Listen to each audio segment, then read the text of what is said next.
ترجمہ فلما پس جب جاء آئے آل لوط کے پاس المرسلون بھیجے ہوئے قال فرمایا انکم بے شک تم قوم لوگ ہو منکرون اجنبی قالوا کہنے لگے بل جئناک بلکہ ہم آئے ہیں آپ کے پاس بما اس چیز کانو تھے فی اس کے بارے میں یمترون شک کرنے والے وَأَتَيْنَاكَ اور ہم لائے ہیں آپ کے پاس بالحق کی حق کو وَإِنَّا لَصَادِقُونَ اور بے شک ہم سچے ہیں فَأَسْرِ پس چل بِأَهْلِكَ اپنے اہل کے ساتھ بِقِطْعٍ ٹکڑا من اللیل رات کا وَاتَّبِعْ اور اتباع کر ادبارہم ان کے پیچھے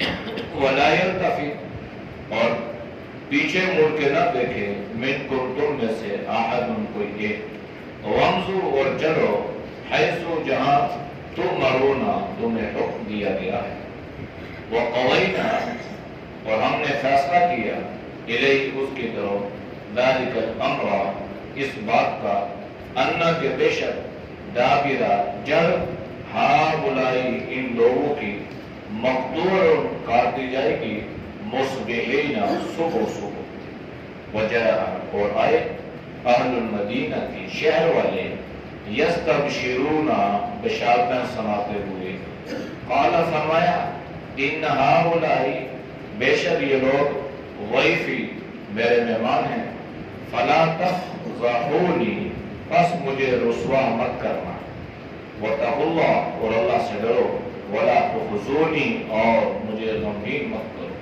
قالوا کہنے لگے اولم ننہک کیا ہم نے تجھے منع نہیں کیا تھا عن العالمین لوگوں سے جانوروں سے قال فرمانے لگے ہؤلاء یہی بناتی میری بچیاں ہیں ان کنتم اگر تم ہو فاعلین یہ فعل کرنے والے لعمرک البتہ قسم ہے تیری عمر کی انہم بے شک وہ لفی سکرتہم البتہ نشے میں ہیں یا مہون بہکے ہوئے فاخذتہم الصیحہ پس پکڑا اس کو چنگار نے مشرقین سورج کے نکلتے ہو فجعلنا پس ہم نے کر دیا ان کو عالیہ اوپر سافلہ نیچے اوپر نیچے وامطرنا اور ہم نے بھیجا علیہم ان پر برسایا ان پر حجارتاً پتھر من سجیل کنکر کے ان فی ذالک بے شک اس میں لآیات البتہ نشانیاں ہیں للمتوسمین دھیان کرنے والوں کے لیے وَإِنَّهَا اور بے شک وہ لَبِسَبِيلِ راستے پر مقیم البتہ وہ بستیاں قائم ہیں ان فی ذالک بے شک اس میں لآیۃ للمؤمنین البتہ نشانیاں ہیں ایمان والوں کے لیے۔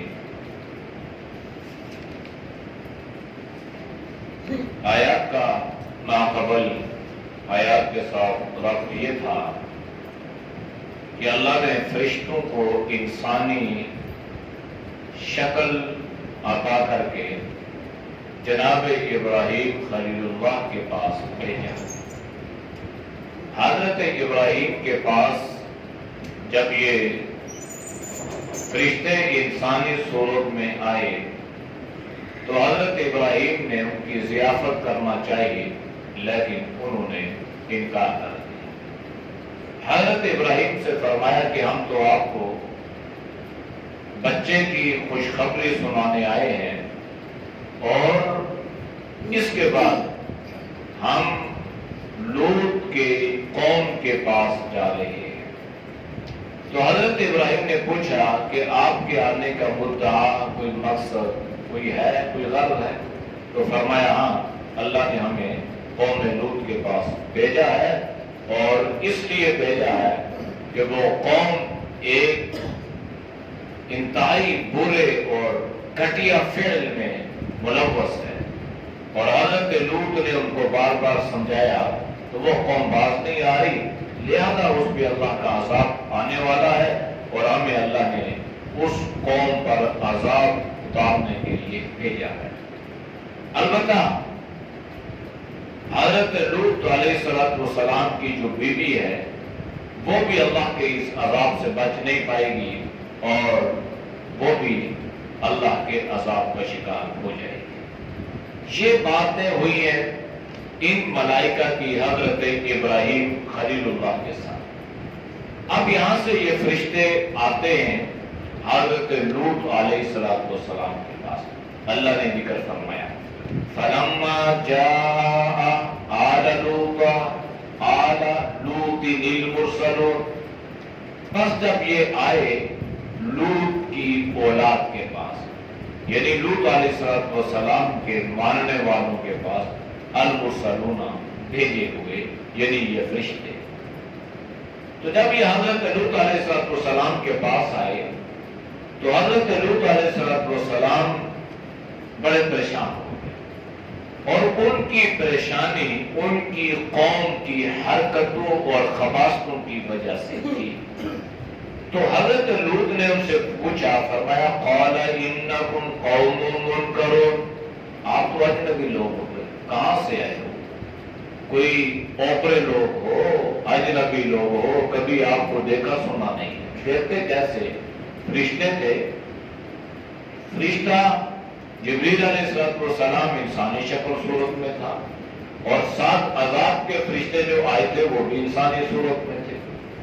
تو فرشتوں پر اللہ نے ایک نورانیت عطا فرمائی ہوتی ہے، خوبصورت تھے، تو وہ خوبصورتی کا رنگ گویا انسان ہونے کے باوجود ان پر ظاہر تھا۔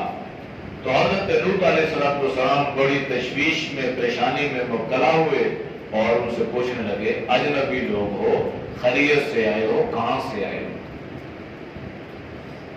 قالوا بل جئناک بما كانوا فيه يمترون، کہنے لگے نہیں، ہم خود آئے نہیں ہیں، ہمیں آپ کے پاس بھیجا گیا ہے، اور ہم اس چیز کے بارے میں آپ کے پاس آئے ہیں جس چیز کے بارے میں آپ کی قوم شک میں مبتلا ہے۔ یہ کس بارے میں شک میں مبتلا ہے؟ کہ حضرت لوط انہیں سمجھاتے تھے بھائی اپنی خبیث اور گھٹیا حرکتوں سے باز آ جاؤ ورنہ تمہارے اوپر اللہ کا عذاب آئے گا۔ تو یہ عذاب کے اترنے کے بارے میں شک میں مبتلا تھے کہ ہمیں تو ویسے ہی ڈرایا جا رہا ہے اور ہم اپنی حرکتوں سے باز بھی نہیں آ رہے، پھر بھی ہمارے اوپر اللہ کا عذاب اترتا نہیں ہے۔ تو ان فرشتوں نے فرمایا کہ آپ کی قوم شک میں مبتلا ہے، لہذا آج اپنی آنکھوں سے یہ لوگ دیکھ لیں گے، اس لیے ہم آئے نہیں ہیں، ہمیں اللہ نے آپ کے پاس بھیجا ہے۔ وَأَتَيْنَاكَ بِالْحَقِّ وَإِنَّا لَصَادِقُونَ، اور کہنے لگے ہم آپ کے پاس حق اور سچ کے ساتھ آئے ہیں، یعنی اللہ کا وعدہ سچا ہے اور ہم وہی اللہ کا سچا وعدہ لے کر آپ کی خدمت میں حاضر ہوئے ہیں۔ وَإِنَّا لَصَادِقُونَ، آپ کو ہمارے بارے میں پریشان ہونے کی یا کسی تشویش میں مبتلا ہونے کی ضرورت نہیں ہے، ہم جو کچھ آپ سے کہہ رہے ہیں یہ سچ کہہ رہے ہیں۔ حضرت لوط اس تشویش میں مبتلا ہوئے تھے، اس تشویش کو ان فرشتوں نے بھانپ لیا اور حضرت لوط علیہ السلام کو مزید انہوں نے پریشان ہونے سے بچایا، اور اس پریشانی اور الجھن سے نکالتے ہوئے کہنے لگے آپ کو پریشان ہونے کی ضرورت نہیں ہے، ہمیں اللہ نے آپ کے پاس بھیجا ہے اور ہم حق اور سچ کے ساتھ آئے ہیں، ہمیں آپ کی قوم کی طرف بھیجا گیا ہے، لہذا آپ کیا کریں؟ فَأَسْرِ بِأَهْلِكَ بِقِطْعٍ مِّنَ اللَّيْلِ وَاتَّبِعْ أَدْبَارَهُمْ، آپ اپنے ماننے والوں کو لے کر رات کے اس حصے میں ٹکڑے میں نکل جائیں، یعنی راتوں رات آپ نکل جائیں، اور جو آپ کے ماننے والے ہیں، آپ کے جو اہل و عیال ہیں، انہیں بھی آپ ساتھ لے جائیں اور اتنے جلدی نکلیں، اتنی تیزی اور اتنی سرعت کے ساتھ نکلیں۔ وَلَا يَلْتَفِتْ مِنْكُمْ أَحَدٌ تم میں سے کسی ایک کو بھی پیچھے مڑ کر دیکھنے کی اجازت بھی نہیں ہے۔ التفات نہیں کرنا، پیچھے مڑ کے دیکھنا نہیں ہے کون رہ گیا کون نہیں رہ گیا۔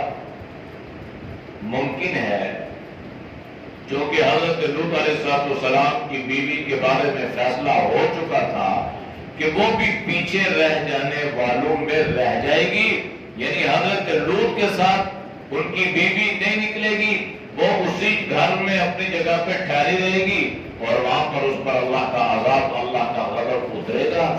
تو اللہ نے فرمایا ہو سکتا ہے بال بچوں کی محبت، بیوی کی محبت ان کے دل میں پیدا ہو اور یہ پیچھے مڑ کر دیکھیں اپنی بیوی کی طرف، تو اس لیے فرما دیا کہ نکلنا ہے رات کے حصے میں اور اتنی تیزی اور سرعت کے ساتھ نکلنا ہے کہ پیچھے مڑ کر آپ نے دیکھنا بھی نہیں ہے کسی نے بھی۔ وَمُّوا حَيْثُ تُؤْمَرُونَ، کہاں جانا ہے جہاں اللہ آپ کو حکم دے گا، بس آپ نکل پڑے جہاں اللہ حکم دے گا، آپ نے وہاں جا کے پڑاؤ کرنا ہے اور اس جگہ کو آپ نے اپنا مسکن بنا لینا ہے۔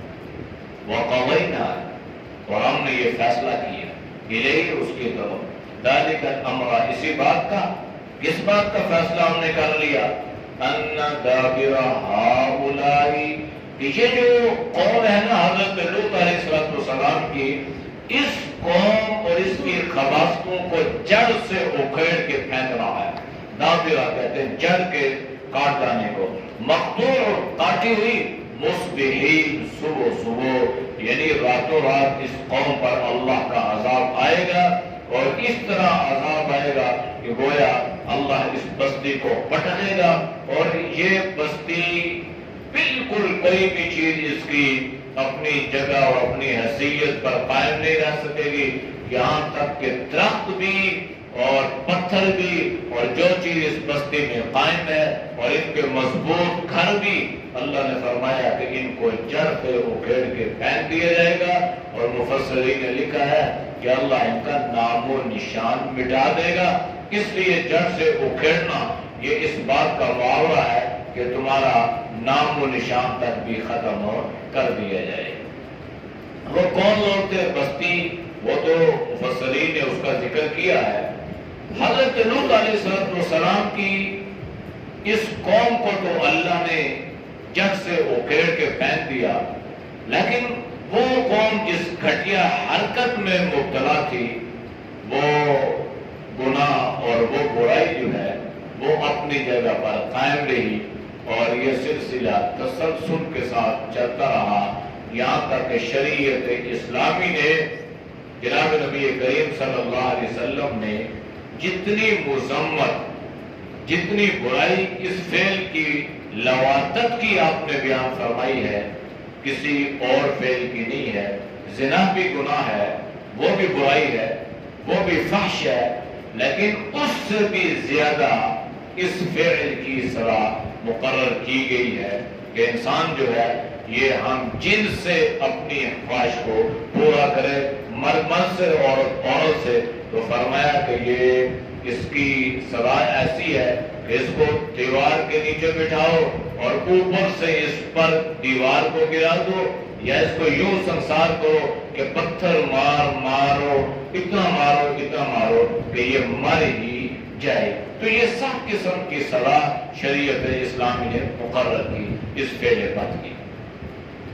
اچھا، حضرت لوط علیہ السلام کے یہ مہمان بیٹھے ہیں، آپس میں بات چیت چل رہی ہے، اب ان اوباش لوگوں کو، ان گندے اور خبیث لوگوں کو حضرت لوط علیہ السلام کے مہمانوں کی خبر لا گئی کہ حضرت لوط کے پاس مہمان آئے ہیں اور وہ مہمان جو ہے وہ بڑے خوبصورت ہیں، لہذا یہ سارے لوگ کیا ہوا، وجہ اور آئے اہل المدینتی، شہر والے، یستبشرون، ایک دوسرے کو خوشخبری سناتے ہوئے، یعنی اتنے گھٹیا تھے نا، ایک تو یہ فعل کرتے اور دوسرا اس فعل پر دوسروں کو جو ہے اس کو بتلایا کرتے تھے اور ایک دوسرے کے بارے میں بھائی آؤ وہاں پہ بڑا ان کے پاس مہمان آئے ہیں اور سنا ہے بڑے خوبصورت ہیں اور سنا ہے، یعنی اس طریقے سے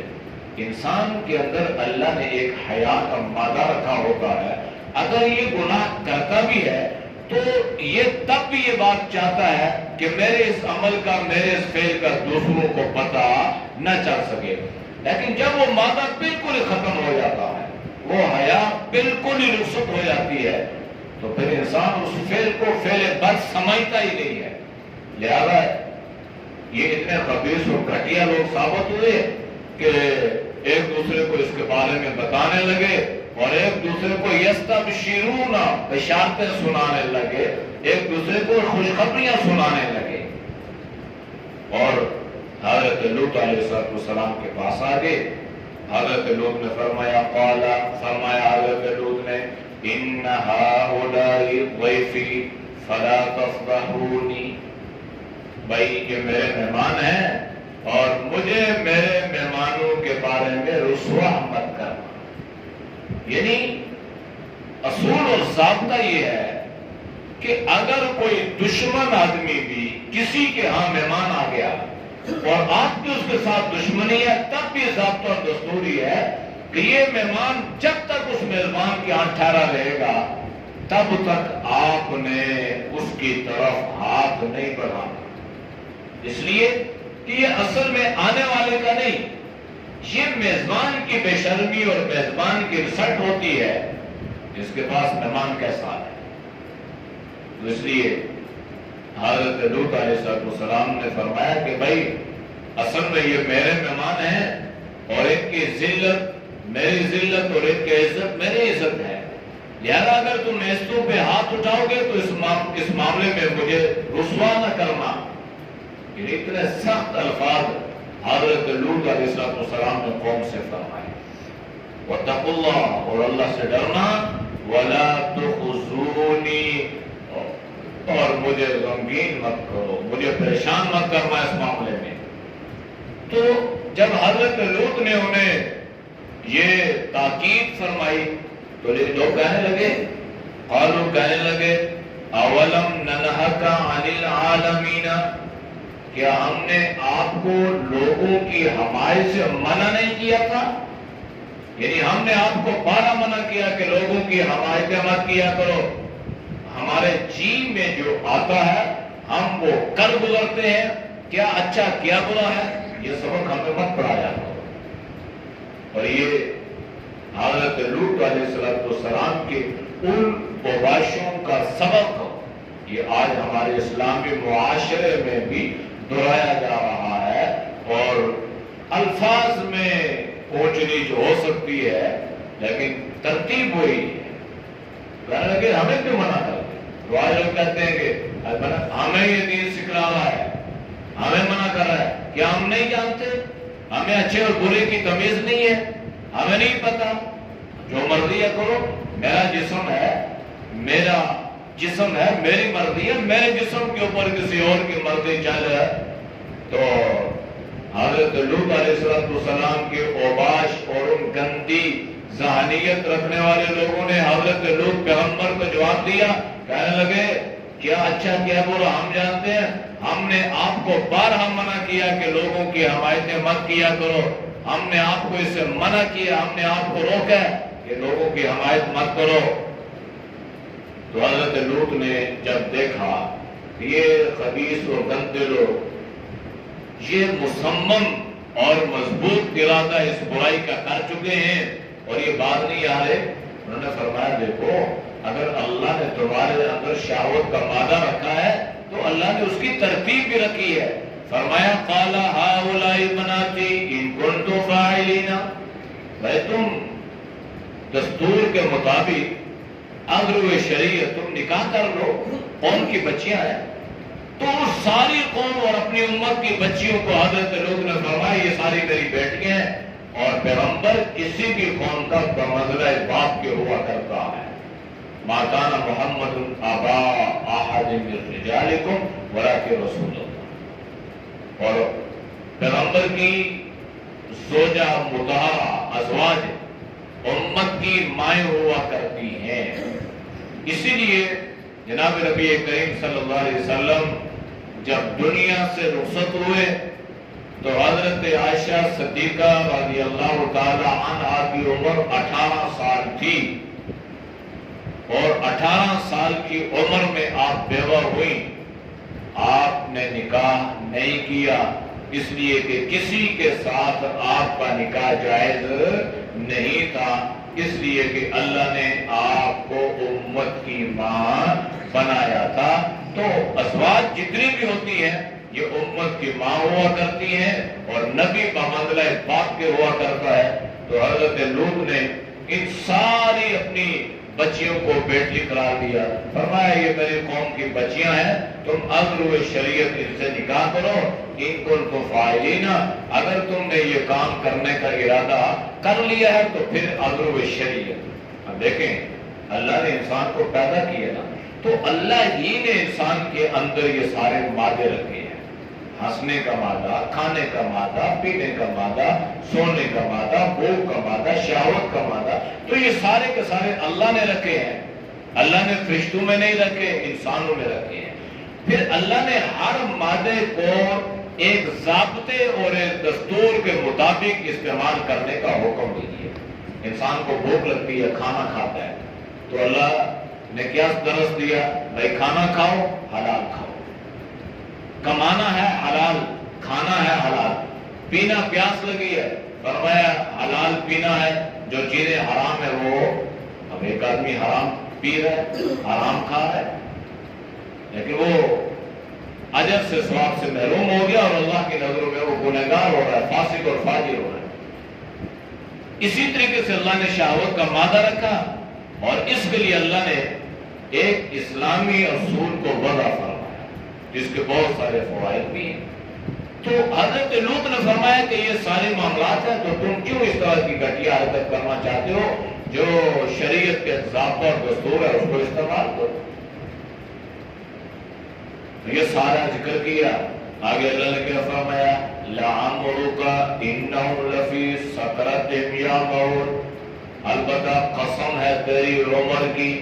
اب یہ اللہ نے آپ صلی اللہ علیہ وسلم کی زندگی اور آپ کی عمر کی قسم اٹھائی ہے، اور ضابطہ اور دستور یہ ہے کہ جس چیز کی اللہ قسم اٹھاتا ہے اس کی عظمت کو اللہ واضح کرتا ہے، تو اللہ نے آپ کی عظمت کو واضح کیا۔ پھر سوال یہ ہوا کہ آپ اور آپ کی عمر اور زندگی تو غیر اللہ ہے، تو غیر اللہ کی قسم اٹھانا تو جائز نہیں ہے۔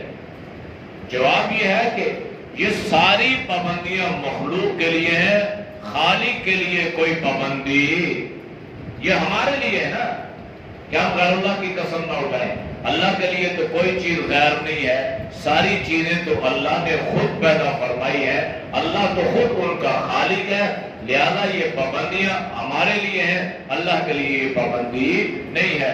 اللہ جب چاہے، جس وقت چاہے، جس کی چاہے اللہ قسم اٹھاتا ہے، اور اللہ اس لیے اٹھاتا ہے کہ تاکہ اس چیز کی عظمت باقی لوگوں پر، باقی چیزوں پر ظاہر ہو جائے۔ تو اللہ نے آپ کی عمر کی قسم اٹھائی اور فرمایا کہ وہ لوگ اس قدر نشے میں بیٹھ چکے تھے کہ گویا وہ اندھے ہو چکے تھے، اور انہیں کوئی بات سمجھ میں نہیں آ رہی تھی۔ اور حقیقت یہ ہوتی ہے کہ جب انسان کے اوپر شہوات کا غلبہ ہو جائے نا، تو پھر انسان کی مثال بالکل اندھے جیسی ہے، وہ اندھا ہو جاتا ہے، وہ اپنی عزت کو بھی نہیں دیکھتا۔ 30 40 50 60 70 سال معاشرے میں عزت کے ساتھ گزارتا ہے، لیکن جب شیطان کا زور اور نفس کا زور اس پہ اتنا زیادہ ہوتا ہے، اور وہ شہوت اس پر اس قدر غالب ہو جاتی ہے کہ وہ ایک لمحے کے لیے بھی نہیں سوچتا کہ میرے بچے بھی ہیں، میرے دوست احباب بھی ہیں، میرے معاشرے میں ایک عزت وقار اور سٹیٹس بھی ہے، تو جب تک میں زندہ رہوں گا تو لوگوں کے سامنے کیسے جاؤں گا؟ تو بس یہ شیطان اس کو ایسے ٹریک پہ لگا دیتا ہے کہ وہ سب کچھ بھول جاتا ہے، تو انسان اصل میں شہوت کی وجہ سے اندھا ہو جاتا ہے۔ اس لیے اللہ نے آپ صلی اللہ علیہ وسلم کو فرمایا کہ اصل میں وہ لوگ جو تھے نا، یہ قوم ان کی حضرت لوط علیہ السلام کی وہ شہوت میں اندھی ہو چکی تھی، اور اس قدر اس نشے میں اندھے ہو چکے تھے کہ انہیں کوئی بات اثر بھی نہیں کر رہی تھی. اب سمجھانے والا کون؟ پیغمبر. آج کل لوگ پتہ کیا کہتے ہیں ہمارے، کہتے ہیں مولویوں کی زبان میں تاثیر بھی نہیں ہے. تو کیوں نہیں ہے؟ اس لیے کہتے ہیں وہ خود عمل نہیں کرتے. اب اندازہ لگائیں، حضرت لوط پیغمبر ہیں، قوم کو سمجھا رہے ہیں، ان وباش لوگوں کو کس قدر بہترین پیرائی میں بہترین وعظ و نصیحت، قوم پر کچھ اثر ہوا؟ ذرا بھی اثر نہیں. تو کیا پیغمبر کی زبان میں تاثیر نہیں تھی؟ کیا پیغمبر خود عمل کرنے والے نہیں تھے؟ تھے، خود عامل تھے اور سب سے بڑے عمل کرنے والے تھے. اور اللہ نے زبان میں تاثیر بھی رکھی تھی. لیکن یاد رکھیے گا، جب انسان پر دنیا پرستی اور مادہ پرستی اور شہوت پرستی اور حیوان پرستی کے غلبے ہو جاتے ہیں نا، تو سمجھانے والا کوئی بھی ہو ان پہ کسی بات کا اثر نہیں ہوتا. پیغمبر سمجھا رہا، اثر نہیں ہو رہا، مولوی کے سمجھانے سے کیا اثر ہوگا؟ فَأَخَذَتْهُمُ الصَّيْحَةُ، پھر اللہ نے ان کو پکڑ لیا. الصیحہ ایک چنگاڑ. مشرکین صبح سورج نکلتے وقت ان پر اللہ کا عذاب آیا. اور یوں اس بستی، اچھا اس پر مفسرین لکھا ہے کہ پہلے اللہ نے 30 قسم کی ہوا چلائی، ادھر سے ادھر، ایسے اللہ نے ان کو تتر بتر کر دیا. پھر اللہ نے فرشتے کو حکم دیا، یہ فرشتے نے اس بستی کو اپنے پر کے حصے پہ اٹھایا اور اس کو آسمان کی طرف اوپر لے گیا اور اس کو یوں پٹخ دیا. یہ سخت قسم کا، کیونکہ یہ گناہ بھی سخت ہے، عذاب بھی سخت ہے. فَجَعَلْنَا عَالِيَهَا صَافِلَهَا، پھر اللہ فرمانے ہم نے ان کو اوپر نیچے کر دیا، یعنی جو حصہ پہلے اوپر تھا اس کو نیچے کر دیا. وَأَمْطَرْنَا عَلَيْهِمْ حِجَارَةً مِّن سِجِّيلٍ، پھر ان پر اللہ نے آسمانوں سے پتھروں کی بارش فرمائی. یعنی آسمانوں سے اللہ نے پتھر برسائے. ایسے امطرنا برسانا یعنی بارش برستی ہے. اللہ نے فرمایا کہ بارش نہیں برسی بلکہ آسمانوں پر سے ان کے لیے پتھراؤں کا جو ہے پتھر برسائے گی. ان فی ذالک لآیات للمتوسمین، کہتے ہیں جو آدمی غور و فکر کرتا ہے تو اللہ نے اس میں ان کے لیے بڑی نشانیاں رکھی ہیں کہ پیغمبر کی بات پہ عمل کرے اور ہر گناہ سے اپنے آپ کو بچائے. وَإِنَّا لَبِالسَّبِيلِ مُقِيمٍ، اور بے شک وہ بستیاں آج بھی قائم ہیں راستوں پر. سبیل کہتے ہیں راستہ، مقیم قائم ہے. قائم سے مراد یہ ہے کہ ان کے آثار اور ان کے کھانوار، بلکہ جو جغرافیائی لوگ ہیں نا تو انہوں نے لکھا ہے کہ یہ اردن کے قریب ایک ایسی جگہ تھی، آج کل وہاں پہ پانی ہے، اور جس بستی پر یہ عذاب آیا تھا وہاں پر جو پانی آج بھی موجود ہے اس پانی کو بحر میت کا نام دیا گیا ہے. اور آج تک اس بستی میں کوئی عشرات الارض بھی زندہ نہیں رہ سکتا. یعنی پانی میں مچھلیاں ہوتی ہیں، پانی میں جو ہے وہ پانی کے جو اللہ پاک نے جو پانی میں جانور پیدا کیے ہیں، جو کیڑے مکوڑے پانی میں رہتے ہیں، جو سانپ بچھو پانی میں رہتے ہیں، فرمایا کہ اس میں کوئی چیز بھی جا نہیں سکتی، نہ مچھلی نہ سانپ، بالکل یعنی اس میں جو بھی آتا ہے وہ مر جاتا ہے. قوم پر عذاب جو آیا تھا، ان فی ذلک لآیۃ للمؤمنین، بے شک اس میں ایمان والوں کے لیے سبق ہے، عبرت ہے. ایمان والوں کو چاہیے کہ وہ اپنے آپ کو اللہ اور پیغمبر کی نافرمانیوں سے بچائیں. کل انشاءاللہ یہ آخری سبق پڑھیں گے جی، اور سورہ حج ختم کریں گے اور سورہ نحل پہ انشاءاللہ اللہ نے صحت ایمان زندگی عطا فرمائے تو رمضان کے بعد انشاءاللہ شروع کریں. ہاں جی، کل پھر حاجی صاحب کی طرف سے انشاءاللہ اکرام بھی ہے عشاء کے بعد ہی انشاءاللہ. سبق بھی آخری ہوگا اور اکرام بھی انشاءاللہ. اعوذ باللہ من الشیطان الرجیم، بسم اللہ الرحمن الرحیم. فلما جاء آل لوط المرسلون قال إنكم قوم منكرون قالوا بل جئناك كانوا فيه يمترون وأتيناك بالحق وإنا لصادقون فأسر بأهلك بقطع من الليل واتبع أدبارهم ولا يلتفت منكم أحد وامضوا حيث تؤمرون وقضينا إليه ذلك الأمر أن دابر هؤلاء مقطوع مصبحين وجاء أهل المدينة يستبشرون قال إن هؤلاء ضيفي فلا تفضحون واتقوا الله ولا تخزون قالوا أولم ننهك عن العالمين قال هؤلاء بناتي إن كنتم فاعلين لعمرك إنهم لفي سكرتهم يعمهون فأخذتهم الصيحة مشرقين فجعلنا عاليها سافلها وأمطرنا عليهم حجارة من سجيل إن في ذلك لآيات للمتوسمين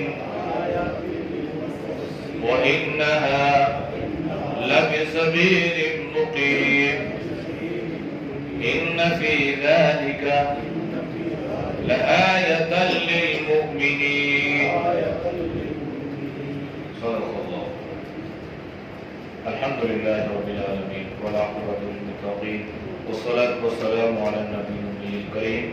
یا اللہ ہم سب کے صغیر اکبر گناہوں کو معاف فرما، یا اللہ گناہوں سے حفاظت فرما، یا اللہ نیک اعمال کی توفیق نصیب فرما، یا اللہ برے اعمال سے، برے خیرات سے، برے راستوں سے، بری صحبت سے اللہ تو ہماری حفاظت فرما، یا اللہ ہر طرح کی گندگیوں سے، خباثتوں سے اللہ تو سب کی حفاظت فرما، یا اللہ پاک صاف زندگی نصیب فرما، ہمارے بال بچوں کی حفاظت فرما، ہمیں بھی ہماری اولادوں کو بھی، یا اللہ ہماری ماں اور بہنوں کو اے اللہ حیا پردے والی زندگی نصیب فرما، یا اللہ ہر طرح کی فحاشی سے، عریانی سے، یا اللہ بے حیائی سے اللہ تو ہماری حفاظت فرما، یا اللہ ہماری ماں اور بہنوں کی حفاظت فرما، یا اللہ ہماری دعاؤں کو اپنی بارگاہ میں قبول فرما، آمین بحرمت نبی کریم صلی اللہ تعالی علی نبی وعلی آلہ وصحبہ اجمعین برحمتک یا ارحم